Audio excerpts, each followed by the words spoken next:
আসসালামু আলাইকুম। মহিলা কলেজ চট্টগ্রাম আয়োজিত অনলাইন ক্লাসে শিক্ষার্থীদের স্বাগত জানাচ্ছি। আমি আয়েশা আক্তার, প্রভাষক অর্থনীতি বিভাগ, মহিলা কলেজ চট্টগ্রাম। শিক্ষার্থীরা, আশা করি তোমরা সবাই সুস্থ আছো এবং ভালো আছো। আজকে আমি দ্বাদশ শ্রেণীর সরকার প্রদত্ত সংক্ষিপ্ত সিলেবাসের তৃতীয় অধ্যায়ের কিছু অংশ নিয়ে আলোচনা করব। তৃতীয় অধ্যায়ে আমরা গত 2টা বা 3টা ক্লাস আগেই দেওয়া হয়েছে, আরও 1-2টা ক্লাস লাগবে আমার সিলেবাসটা শেষ করতে। আমি তোমাদেরকে যখন আমরা এই অধ্যায়টা আগে পড়িয়েছিলাম তখন একেবারে বিস্তারিত পড়িয়েছি। এখন আমরা ক্লাসগুলো এমনভাবে সাজিয়েছি যাতে তোমরা পরীক্ষায় উদ্দীপকগুলো সহজে বুঝতে পারো বা কী রকম উদ্দীপক আসে, কীভাবে তুমি আনসার করবে, নমুনা উদ্দীপক দিয়ে তোমাকে বোঝানোর চেষ্টা করা হচ্ছে। তো এখনের পড়াটা দেখা যায় যে একেবারে বিস্তারিত বইয়ের গল্পটা পড়াগুলো না, জাস্ট উদ্দীপক দিয়ে তোমাকে আমি বুঝিয়ে দিব যে কীভাবে তুমি প্রশ্নটা আনসার করবে বা উদ্দীপকগুলো কেমন আসে পরীক্ষায়। আজকে আমরা মাত্রাগত উৎপাদন ধারণাটা নিয়ে পড়ালেখা করব। সেটা হচ্ছে অর্থনীতি প্রথম পত্রের তৃতীয় অধ্যায়ে মাত্রাগত উৎপাদন বিধি একটা ধারণা আছে। মাত্রাগত উৎপাদন ধারণাটি দীর্ঘকালীন একটা ধারণা। দীর্ঘকালে আমরা উৎপাদনের উপকরণ সবগুলো পরিবর্তন করতে পারি, অর্থাৎ দীর্ঘকালে উৎপাদনের সকল উপকরণ পরিবর্তনশীল বিবেচনা করা হয়। উৎপাদনের সকল উপকরণ কি বিবেচনা করা হয়? পরিবর্তনশীল বিবেচনা করা হয়। তো দীর্ঘকালে উৎপাদনের উপকরণ যে হারে পরিবর্তিত হয় সে অনুসারে উৎপাদনের একটা পরিবর্তন হয়। সেই পরিবর্তনটাকেই বলা হয় কি? মাত্রাগত উৎপাদন। এই যে মাত্রাগত উৎপাদন বিধি, দীর্ঘকালে উপকরণ যে উপকরণের মাত্রা পরিবর্তনের ফলে উৎপাদনের পরিবর্তনকে মাত্রাগত উৎপাদন বলে। এখন উপকরণের মাত্রাটা কম হারে, বেশি হারে বা একই হারে পরিবর্তিত হইতে পারে, ঠিক আছে? সেই জন্য মাত্রাগত উৎপাদন ধারণাটাকে আমরা 3 ভাগে বিভক্ত করেছি। কয় ভাগে? 3 ভাগে বিভক্ত করেছি। একটা হচ্ছে ক্রমবর্ধমান মাত্রাগত উৎপাদন, স্থির মাত্রাগত উৎপাদন আর ক্রমহ্রাসমান মাত্রাগত উৎপাদন। 3 ধরনের উপকরণ আমরা যে হারে বাড়াচ্ছি উৎপাদনটা তার চাইতে বেশি হারে বাড়তে পারে, তার চাইতে কম হারে বাড়তে পারে, অথবা সেই একই হারেও বাড়তে পারে। সেই অনুযায়ী আমরা 3টা আলাদা আলাদা উদ্দীপক দিয়ে তোমাকে বুঝিয়ে দিব। আশা করি সবাই বুঝতে পারবে, আমার সাথেই থাকো। চলো এখন আমরা ক্লাসে। উদ্দীপকে আমরা এখানে দেখাচ্ছি মাত্রাগত উৎপাদন বিধি 3 ধরনের। প্রথমটা হচ্ছে ক্রমবর্ধমান মাত্রাগত উৎপাদন বিধি। আচ্ছা, তুমি কিভাবে বুঝবে এটা ক্রমবর্ধমান মাত্রাগত উৎপাদন বিধি?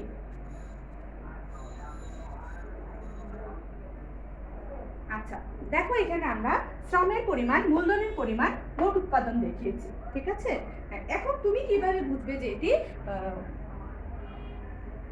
ক্রমবর্ধমান? সেটা বুঝতে হলে আমাদেরকে করতে হবে কি? প্রান্তিকটা নির্ণয় করতে হবে। সেটা বুঝতে হলে আমাদেরকে কি করতে হবে? প্রান্তিকটা নির্ণয় করতে হবে। আমরা গত ক্লাসে একটা উদ্দীপক, আমার ঠিক গত দিনের ক্লাসেই আমরা পড়েছিলাম প্রান্তিক উৎপাদন বিধি। ওইখানে আমরা দেখাই একটা উপকরণ স্থির থেকে অন্য উপকরণ পরিবর্তন হয়। আর দীর্ঘকালে ওটা হচ্ছে স্বল্পকালীন ধারণা। আর দীর্ঘকালে হয় কি? সকল উপকরণ পরিবর্তনশীল বিবেচনা করা হয়। তুমি উদ্দীপক দেখলেই খেয়াল করবে, গতদিন আমরা জমি একটা উপকরণ দেখিয়েছি, শ্রম মূলধন আলাদা উপকরণ দেখিয়েছি। জমিকে আমরা স্থির দেখিয়েছি আর শ্রম মূলধনকে চেঞ্জ দেখিয়েছি। সেই ধরনের কোন উদ্দীপক থাকলে তুমি বলবে এটা কোন বিধি, সেক্ষেত্রে সেটা হবে প্রান্তিক বিধি। তোমাকে সেটা বুঝতে হবে। আর আজকে একটু খেয়াল করে দেখো, উদ্দীপকটাতে শ্রম দেখো পরিবর্তন হচ্ছে 1, 2, 3, একইভাবে মূলধন পরিবর্তন হচ্ছে 1, 2, 3। এখন আমরা দেখো মোট উৎপাদনটা দেখব। মোট উৎপাদনটা কমছে কিংবা বাড়ছে? মোট উৎপাদন দেখো 4, 10, 20। আমরা এই বৃদ্ধিটা দেখেই বর্তমান বলতে পারবো না, কারণ মোট উৎপাদন সবসময়ই বৃদ্ধি পায়। আমাদেরকে প্রান্তিকটা বের করে নিতে হবে। প্রান্তিকটা বের করা হচ্ছে 4, 10 থেকে 4 বিয়োগ করলে 6, 20 থেকে 10 বিয়োগ করলে 10। এই যে প্রান্তিকটা যদি বৃদ্ধি পায় তাহলে আমার বুঝতে হবে সেটা কি? ক্রমবর্ধমান প্রান্তিক উৎপাদন, ঠিক আছে? তাহলে আমার কি বুঝতে হবে? সেটা ক্রমবর্ধমান প্রান্তিক উৎপাদন। এটা আমার বের করতে হবে কেন? শুধুমাত্র এই যে বর্ধমান, স্থির নাকি হ্রাসমান বোঝার জন্য এটা আমাকে উদ্দীপকে দেখাতে হবে না। এই অংশটা আমাকে দেখাতে হবে না, জাস্ট আমি বর্ধমান, হ্রাসমান নাকি স্থির সেটা বোঝার জন্য এই অংশটা বের করব, ঠিক আছে? আচ্ছা, এখন প্রশ্নটা খেয়াল করে দেখো। তোমাকে দিয়েছে এরকম একটা উদ্দীপক, বললো যে উদ্দীপকে কোন ধরনের উৎপাদন বিধি কার্যকর হয়েছে। যদি 2টা উপকরণের পরিবর্তন হয়, কোনো স্থির উপকরণ না থাকে, তাহলে আমাকে বুঝতে হবে সেটা কোন ধরনের উৎপাদন বিধি। সেটা হবে মাত্রাগত উৎপাদন বিধি। আমরা গত ক্লাসে পড়েছিলাম প্রান্তিক উৎপাদন বিধি। প্রান্তিক উৎপাদন বিধিতে হয় কি, তোমার একটা উপকরণ স্থিতি থেকে অন্য উপকরণ পরিবর্তন হয়। আর মাত্রাগত উৎপাদন বিধির বেলায় হয় কি, সকল উপকরণ পরিবর্তন। এখানে খেয়াল করে দেখো, শ্রম পরিবর্তন হচ্ছে, মূলধন পরিবর্তন হচ্ছে, উৎপাদন দেখাচ্ছে। তখন তোমার প্রশ্নের আনসার হবে উদ্দীপকে মাত্রাগত উৎপাদন বিধি কার্যকর হয়েছে। এরপরে তুমি এই সংজ্ঞাটা লিখবে, তারপর চিত্র রাখবে, ব্যাখ্যা করবে। এই যে সূচিতে দেখা যাচ্ছে শ্রম আর মূলধন উভয়ই বৃদ্ধি পাচ্ছে। যে হারে শ্রম মূলধন বাড়ছে তার তুলনায় উৎপাদনটা বেশি হারে বাড়ছে। যেমন এখান থেকে 1 থেকে 2 বৃদ্ধি পেয়েছে, দেখো 4 থেকে ডবল হয়েছে না, কিন্তু 4 দুগুণে 10 হওয়ার কথা, না হয়ে কত হয়েছে, সরি 4 দুগুণে 8 হওয়ার কথা, 8 না হয়ে কত হয়েছে, 10 হয়েছে। অর্থাৎ যে হারে উৎপাদন উপকরণ বেড়েছে, উৎপাদন তার তুলনায় বেশি হারে বেড়েছে। উৎপাদন তার তুলনায় কি হারে বেড়েছে, বেশি হারে বেড়েছে। সেই জন্য এটাকে কি বলা হবে, ক্রমবর্ধমান মাত্রাগত উৎপাদন বিধি। তারপর তুমি জিনিসটা চিত্র দিয়ে দেখাবে। সংজ্ঞাটা কি হবে তাহলে, দীর্ঘকালী উপকরণ যে হারে পরিবর্তিত হয়, উৎপাদন তার চেয়ে অধিক হারে পরিবর্তিত হলে তাকে ক্রমবর্ধমান মাত্রাগত উৎপাদন বিধি বলবে। এখন আমরা চিত্রটা এঁকে দেখাবো। আচ্ছা, একদিকে আমরা দেখাবো, ধরো এদিকে আমরা দেখালাম মূলধন। আচ্ছা, মূলধন আমরা লম্ব অক্ষে দেখাই, এদিকে দেখালাম শ্রম, এদিকে দেখালাম মূলধন। এটা আমরা কি করতে, এটা আমরা কিন্তু উদ্দীপকে কোথাও দেখাবো না, মানে পরীক্ষায় এটা আমরা কোথাও লিখবো না, শুধু জাস্ট বোঝার জন্য আমি তোমাকে বর্ধমান, স্থির, হ্রাসমান এটা বোঝার জন্য ওইটা বের করতে হবে, ঠিক আছে? যদি এটা বৃদ্ধি পায় তাহলে সেটা হবে কি, বর্ধমান। আসো, চিত্রে কোথাও কিন্তু আমি ওটা ব্যবহার করব না। আচ্ছা, এখন আমরা দেখাবো একদিকে শ্রম, অন্যদিকে মূলধন। শ্রম কত, 1 2 3,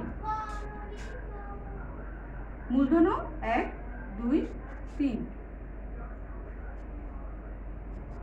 আচ্ছা, প্রত্যেকটা শ্রম আর মূলধনকে কানেক্ট করে দাও, কারণ শ্রম আর মূলধন মিলিয়ে তো আমরা উৎপাদন করছি।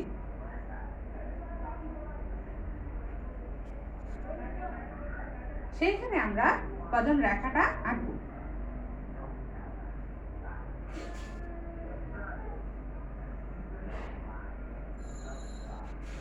এই রেখাগুলোকে বলা হয় সম উৎপাদন রেখা, মানে আইসোকোণ, ঠিক আছে?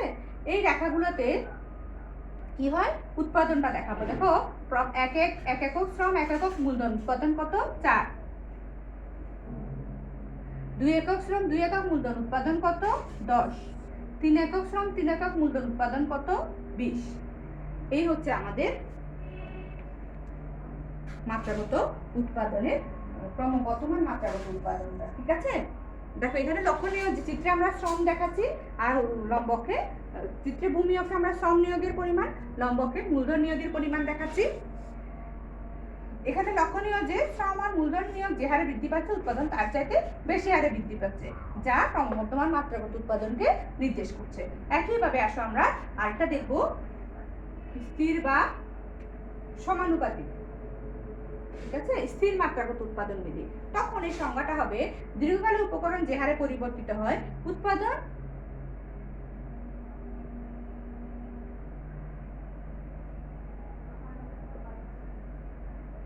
একই হারে, আচ্ছা এখানে হারটাতে আছে, একই হারে পরিবর্তিত হলে তাকে, এই বর্ধমান শব্দটা তখন কি হয়ে যাবে, স্থির হয়ে যাবে, ঠিক আছে? আচ্ছা, চেঞ্জটা কোথায় হবে তাহলে,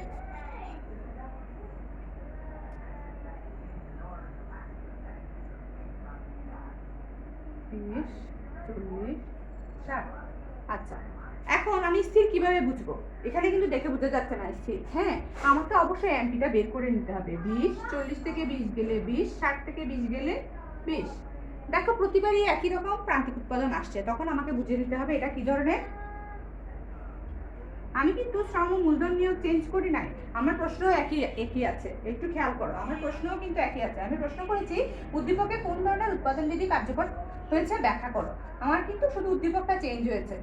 আমি যখন অ্যান্টি বের করলাম, দেখতে পেলাম কি প্রত্যেকটা ক্ষেত্রে প্রান্তিক উৎপাদনের পরিমাণ কত, 20। তার মানে এখানে কি নির্দেশ করছে, স্থির মাত্রাগত উৎপাদন বিধি। সেটা আমরা চিত্রের মাধ্যমে দেখালাম। চিত্রটা খেয়াল করে দেখো, আমাদের প্রতিবারই চিত্রটা কিন্তু একই থাকবে, কারণ আমার উৎপাদনের রেখাটা চেঞ্জ হচ্ছে। তখন আমার 1 একক শ্রম 1 একক মূলধন, আমার উৎপাদন কত, 20। 2 একক শ্রম 2 একক মূলধন, আমার উৎপাদন কত, 40। উপকরণ যে হারে বাড়ছে, 1 থেকে 2 হয়েছে, উৎপাদন একই হারে বেড়েছে, 20 থেকে 40 হয়েছে। উপকরণ শ্রমের পরিমাণ 3, মূলধনের পরিমাণ 3, উৎপাদন কত হচ্ছে 60। উপকরণ যে হারে বাড়ছে উৎপাদনও একই হারে বাড়ছে, সেজন্য এটাকে বলা হচ্ছে কি স্থির মাত্রাগত উৎপাদন বিধি। আচ্ছা, এখন এটা ছিল 2 নাম্বার উদ্দীপক। এখন আসো 3 নাম্বার উদ্দীপকে।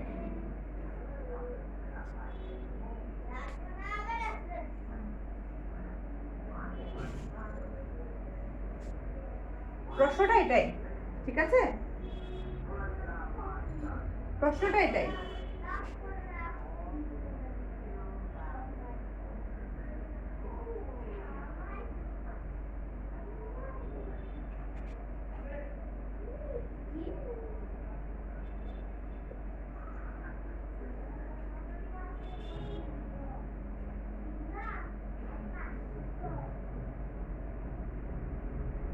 একটু খেয়াল করো, আমার কিন্তু উদ্দীপকটা এটাই রয়ে গেল।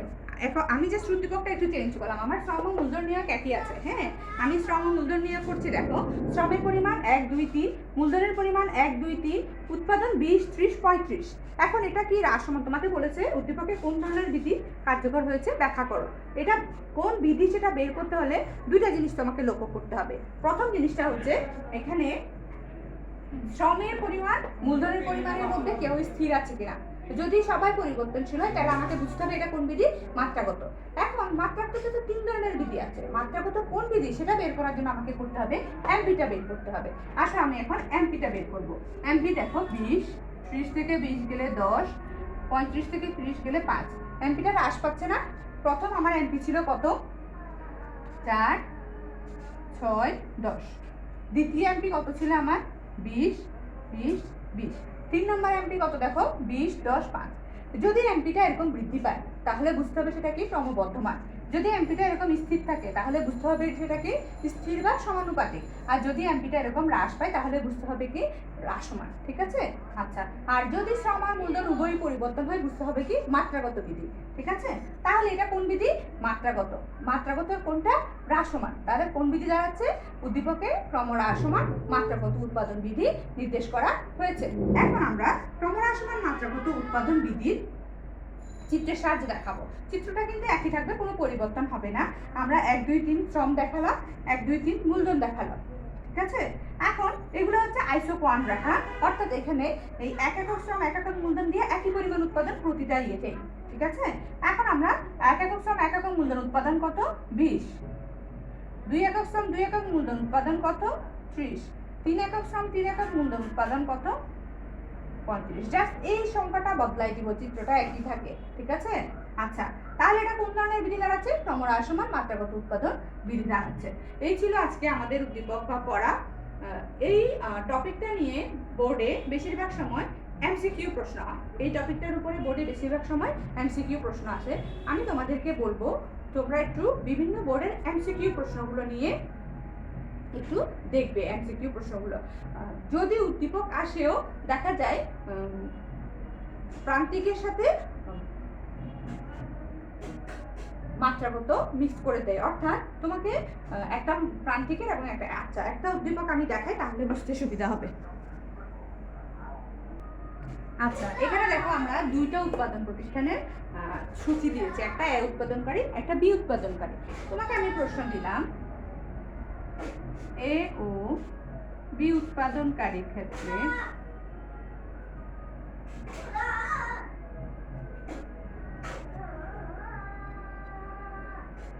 কি একই উৎপাদন বিধি কার্যকর। আচ্ছা, এ ও বি উৎপাদনকারীর ক্ষেত্রে কি একই উৎপাদন বিধি কার্যকর? তোমাকে আমি প্রশ্ন দিলাম এ আর বি উৎপাদনকারীর মধ্যে কি একই উৎপাদন বিধি কার্যকর কিনা। এখন তোমার এখানে দেখতে হবে, একটু খেয়াল করে দেখো, এই উৎপাদনকারীতে কিন্তু একটা উপকরণ স্থির, অন্য উপকরণ পরিবর্তন হচ্ছে। বি উৎপাদনকারীর বেলায় দেখো দুইটা উপকরণই পরিবর্তন হচ্ছে। এইখানে আমার দেখার বিষয়। ঠিক আছে, তোমার দেখা যায় কি পরীক্ষায় শুধু মাত্রাগত উৎপাদন দিয়ে প্রশ্ন আসে না, এরকম দুইটা ছক দেয় তোমাকে, তখন প্রশ্নে বলা হয় ধরো এটা হচ্ছে ঘ প্রশ্ন, এটা হচ্ছে ঘ প্রশ্ন। গ প্রশ্নে ধরো বললো যে এই উৎপাদনকারীর টিপি রেখা অঙ্কন করো, অথবা বি উৎপাদনকারী টিপি রেখা অঙ্কন করো, অথবা এ উৎপাদনকারীর প্রান্তিক উৎপাদন রেখা অঙ্কন করো বা প্রান্তিক উৎপাদন সূচি তৈরি করো। হ্যাঁ, যে কোনো একটা প্রশ্ন দিল। আর ঘ প্রশ্নটা দিল এ ও বি উৎপাদনকারীর ক্ষেত্রে কি একই উৎপাদন বিধি কার্যকর হয়েছে, তখন তোমাকে সেটা কিন্তু ব্যাখ্যা করতে হবে। এখন তুমি কিভাবে সেটা ব্যাখ্যা করবে? আচ্ছা, আমরা যখন সেটা ব্যাখ্যা করব আমাদেরকে দুইটা জিনিস খেয়াল করতে হবে। বিধিগুলো বের করতে হলে আমাদের দুই ধরনের বিধি আছে, একটা স্বল্পকালীন বিধি, একটা দীর্ঘকালীন বিধি। এখন স্বল্পকালীন বিধিতে দেখা যায় কি একটা উপকরণ স্থির থেকে আরেকটা উপকরণ চেঞ্জ হয়। এই যে দেখো এখানে ভূমি স্থির, প্রত্যেকবার 1 একর ভূমি, কিন্তু শ্রমের পরিমাণটা আমার পরিবর্তন হচ্ছে। শ্রমের পরিমাণটা কত হচ্ছে? 1 ছিল, তারপর 2, তারপর 3। একটা উপকরণ স্থির থেকে অন্য উপকরণ পরিবর্তন হলে সেই বিধিটা হচ্ছে প্রান্তিক বিধি। সেই বিধিটা কি? তার মানে এখানে কোন বিধি? প্রান্তিক বিধি। আচ্ছা, এখানে দেখো একটা শ্রম পরিবর্তন হচ্ছে, মূলধন পরিবর্তন হচ্ছে, কোনো স্থির উপকরণ নাই, তাই এটা কোন ধরনের বিধি হবে? মাত্রাগত। আচ্ছা, এটা হলো প্রান্তিক আর এটা হলো মাত্রাগত। আমরা একটা একটা প্রশ্ন বের করেছি। এখন প্রান্তিকেও বিধি আছে 3টা, মাত্রাগততেও বিধি আছে 3টা। এখন আমাকে করতে হবে কি প্রান্তিকের এটা কোন বিধি এবং মাত্রাগতের এটা কোন বিধি সেটা বের করতে হবে। সেটা বের করতে হলে আমাকে কি করতে হবে?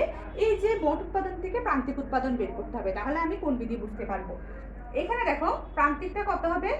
20, 40 থেকে 20 গেলে 20, 60 থেকে 20 গেলে 20। প্রতিবার যখন 20, তার মানে এটা স্থির, তার মানে এটা দাঁড়াচ্ছে স্থির প্রান্তিক উৎপাদন বিধি। এটা দাঁড়াচ্ছে এরকম, ঠিক আছে? এটার চিত্রটা হবে এরকম। এই সরি, স্থির বলেছি না, স্থির হলে এরকম হবে, ঠিক আছে? আসো এখন বির বেলায় 20, 10, 5, তাহলে এটা হবে ক্রমহ্রাসমান। ক্রমহ্রাসমান মাত্রাগত উৎপাদন বিধি। তাহলে এ উৎপাদনকারী হচ্ছে স্থির প্রান্তিক উৎপাদন বিধি, বি উৎপাদনকারী হচ্ছে ক্রমহ্রাসমান মাত্রাগত উৎপাদন বিধি। এখানে তোমাকে বলেছে এ ও বি উৎপাদনকারীর ক্ষেত্রে কি একই উৎপাদন বিধি কার্যকর হবে? না, হবে না। এ উৎপাদনকারীর ক্ষেত্রে স্থির প্রান্তিক উৎপাদন বিধি কার্যকর হবে, সেটা তুমি সূচি ও চিত্রের সাহায্যে দেখাবে। আবার বি উৎপাদনকারীর ক্ষেত্রে ক্রমহ্রাসমান প্রান্তিক মাত্রাগত উৎপাদন বিধি কার্যকর হবে, সেটা তুমি চিত্রের সাহায্যে দেখাবে। সেখানে চিত্রটা কেমন হবে? একটু আগে আমরা যে এঁকেছিলাম সেরকমই হবে। হ্যাঁ, এই যে এরকম টাইপের একটা চিত্র এঁকেছি না একটু আগে, এই যে এখানে হবে 30, 35, সরি এখানে হবে 20, 30, 35। এগুলো হবে IQ1, IQ2, IQ3। একটু আগে আমি 1, 2, 3 দেই নাই, তুমি ওটা দিয়ে নিবে। হ্যাঁ, এখানে IQ1, IQ2 এই জায়গায় দেখায়। এখানে আমরা 3টা এঁকেছি না, IQ1, IQ2, আমি IQ দিয়েছি 1, 2, 3 দিতে ছুটে গিয়েছিল মাথা থেকে। হ্যাঁ, IQ1 হবে 20, IQ2 হবে 30, IQ3 হবে 35। ঠিক আছে? এই যে এখানে থাকবে, আগে আমরা শ্রম মূলধন নিব, তারপরে গিয়ে চিত্রটা আঁকবো। এরকম চিত্রটা হবে। এটা হবে কি এই চিত্রের, আর এটা হবে বি চিত্রের, বি উৎপাদনকারীর। এখন নিশ্চয়ই বুঝতে আর কোনো অসুবিধা হবে না। আজ এই পর্যন্তই। তোমরা একটু প্র্যাকটিস করবে, বিশেষ করে বিভিন্ন বোর্ডে যে MCQ এসেছে, তোমাকে হয়তো এরকম একটা চিত্র দেয়, এই যে চিত্রটা দিয়ে বললো যে উদ্দীপকে কোন বিধি নির্দেশ করা হয়েছে, দিয়ে 4টা প্রশ্ন দিল। এখন তোমাকে এটা বুঝতে হবে, যেমন ধরো এটা 20, 30, 40, এই টাইপের চিত্র দেখলে তুমি বুঝবে এটা মাত্রাগত উৎপাদন বিধি চিত্র, কারণ প্রান্তিকের চিত্রগুলো এরকম হয় এরকম, না হয় এরকম, এরকম। প্রান্তিকের চিত্র এমন হয়, আর মাত্রাগত চিত্রটা এরকম হয়। এই চিত্রটা দেখলে তুমি বুঝবে এটা মাত্রাগত। এখন মাত্রাগতের মধ্যে কোনটা সেটা বুঝবে কেমনে? এই যে এটা বিয়োগ করলে বুঝবে, যেমন এটা 20, 30, 35, তো এখানে 20, 30 থেকে 20 গেলে 10, 35 থেকে 30 গেলে 5। যখন প্রান্তিকটা কমে যাবে তুমি বুঝবে ওটা হ্রাসমান, যখন প্রান্তিকটা বেড়ে যাবে তুমি বুঝবে ওটা বর্ধমান, যখন প্রান্তিকটা স্থির থাকবে তুমি বুঝবে ওটা স্থির।